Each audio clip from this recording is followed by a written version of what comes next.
على رسوله الكريم أما بعد. عن تميم الداري أن النبي صلى الله عليه وسلم قال الدين النصيحة ثلاثة. قلنا لمن؟ قال لله ولكتابه ولرسوله ولأئمة المسلمين وعامته، وكما قال عليه الصلاة والسلام. حضرت تمیم داری رضی اللہ تعالیٰ روایت کرتے ہیں کہ رسول اللہ صلی اللہ علیہ وسلم نے فرمایا، 3 بار یہ فرمایا، ایک بار نہیں 3 بار یہ فرمایا کہ دین خیر خواہی ہے، خیر خواہی کرنا دین ہے، خیر خواہی کرنا دین ہے، خیر خواہی کرنا دین ہے. رسول اللہ صلی اللہ علیہ وسلم نے 3 مرتبہ فرمایا. اور ہم نے عرض کیا کس کی؟ فرمایا کہ اللہ کی. سب سے پہلے اللہ کی خیر خواہی کیا ہے؟ فرمایا کتاب اللہ، یعنی کہ اللہ تعالیٰ کی خیر خواہی یہ ہے کہ اللہ تعالیٰ کی کتاب کی نصیحت کو مانا جائے، یعنی کہ اللہ تعالیٰ کی کتاب نے، یعنی اللہ کی بھی اور اللہ کی کتاب کی بھی، یعنی کہ جو آئے نا خیر خواہی کرنی چاہیے کہ پورے آداب کے ساتھ اس کو پڑھا جائے اور اس اچھی طرح سے اس کو تلاوت کی جائے، تجوید کے ساتھ پڑھا جائے، بہترین انداز میں پڑھا جائے اور اس کی معنی کی تصدیق کی جائے اور مفہوم کی بھی تصدیق کی جائے اور اس کی معنی اور مفہوم میں غور و فکر کیا جائے اور اس کی علوم کی نشر و اشاعت کے لیے کوشش کیا جائے، تبلیغ کیا جائے اور تمام عالم کو اس کی دعوت دی جائے. یہ اللہ اور اللہ کی کتاب کے ساتھ خیر ہے. اور دوسری چیز رسول اللہ کی، رسول اللہ صلی اللہ علیہ وسلم کی خیر خواہی یہ ہے کہ رسول اللہ صلی اللہ علیہ وسلم کی نصیحت، کہ ان کی رسالت کی تصدیق کرنا. یہ رسول اللہ صلی اللہ علیہ وسلم کی نصیحت، یعنی کہ رسول اللہ صلی اللہ علیہ وسلم کی نصیحت پہ عمل کرنا، یعنی کہ رسول اللہ صلی اللہ علیہ وسلم کی نصیحت کو دنیا میں پھیلانا، ایک ایک حرف کو ماننا. رسول اللہ صلی اللہ علیہ وسلم نے جتنے بھی جس طرح سے بیان فرمایا، ایک ایک حرف کو ماننا چاہیے اور اس دین کو لے کر تمام دنیا میں پھیلانے کی کوشش بھی کی جائے. اور جب نبی علیہ السلام کا دور پائیں تو ہر موقع پر نبی علیہ السلام کی نصرت کی جائے اور اصحاب رسول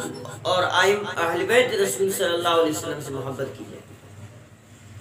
وعامت المسلمین کا مطلب یہ ہے کہ اس کا خیر خواہی یہ ہے کہ ان کی نصیحت یہ ہے کہ ہر معاملے میں ان کی اعانت کی جائے، ان کی مدد کی جائے اور ان کے ساتھ جہاد میں شرکت کی جائے اور ان کو کوئی بھی چیز ضرورت ہو ان کی ضرورت کو پورا کیا جائے. اور تیسری چیز فرمایا کہ سب مسلمانوں کی، یعنی جتنے بھی مسلمان ہیں ان کے ساتھ خیر خواہی کی جائے. خیر الناس من ينفع الناس، رسول اللہ صلی اللہ علیہ وسلم کی حدیث بھی ہے کہ سب سے بہتر وہ ہے کہ لوگوں میں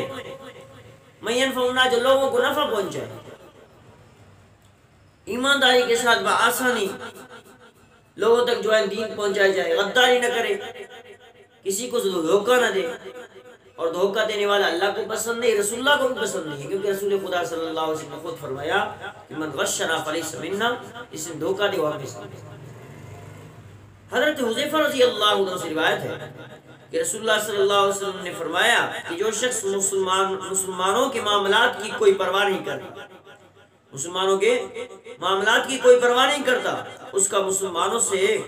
کوئی تعلق نہیں. جو مسلمانوں کے معاملات میں اچھا نہیں کرتا، اس کا مسلمانوں کے ساتھ کوئی تعلق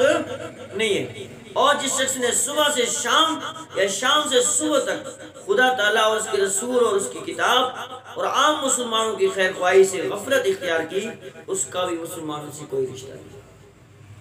یعنی اللہ کے رسول، اللہ کی کتاب اور مسلمانوں سے دور رہا، ان کے جو آئے نا معاملات کو جو ہے اچھی طرح سے ادا نہ کیا، ان کا بھی مسلمانوں سے کوئی رشتہ نہیں. اور حضرت ابو امامہ رضی اللہ عنہ سے روایت ہے، رسول اللہ صلی اللہ علیہ وسلم روایت کرتے ہیں کہ آپ نے حدیث قدسی میں ارشاد فرمایا کہ اللہ تعالیٰ فرماتا ہے وہ سب سے زیادہ پیارا طریقہ جو میرا بندہ، وہ سب سے زیادہ پیارا طریقہ جو میرا بندہ میری فرمان برداری میری فرما برداری کے لیے اختیار کرتا ہے وہ میری خیر خواہی کرنے۔ اللہ تعالیٰ کی خیر خواہی یہ ہے کہ ہم اچھی طرح سے عبادت کریں، اللہ تعالیٰ کے حکم کو اچھی طرح سے بجا لائیں، جس طرح سے اللہ تعالیٰ نے حکم کیا اس حکم کو اچھی طرح سے بجا لائیں، اللہ تعالیٰ سے اچھی طرح سے توبہ کریں، اللہ تعالیٰ کی جو نماز ہے اس نماز کو اچھی طرح سے ادا کریں، اللہ کی دی ہوئی جو کہ روزہ ہے آنے والے رمضان میں اس روزے کو اچھی طرح سے ادا کریں، اور اللہ تعالیٰ کی زکوٰۃ جو اللہ نے مال دی ہے اس مال میں سے اچھی طرح سے اللہ تعالیٰ کے دربار میں زکوٰۃ دی جائے۔ اللہ کریم سے دعا ہے رب العالمین ہمیں ان چاروں طریقوں پر، ان تینوں طریقوں پر جو بھی حدیث میں بیان ہوئے، جو باتیں بیان ہوئی، ان سب باتوں پر عمل کرنے کی توفیق عطا فرمائے۔ وما علینا الا البلاغ۔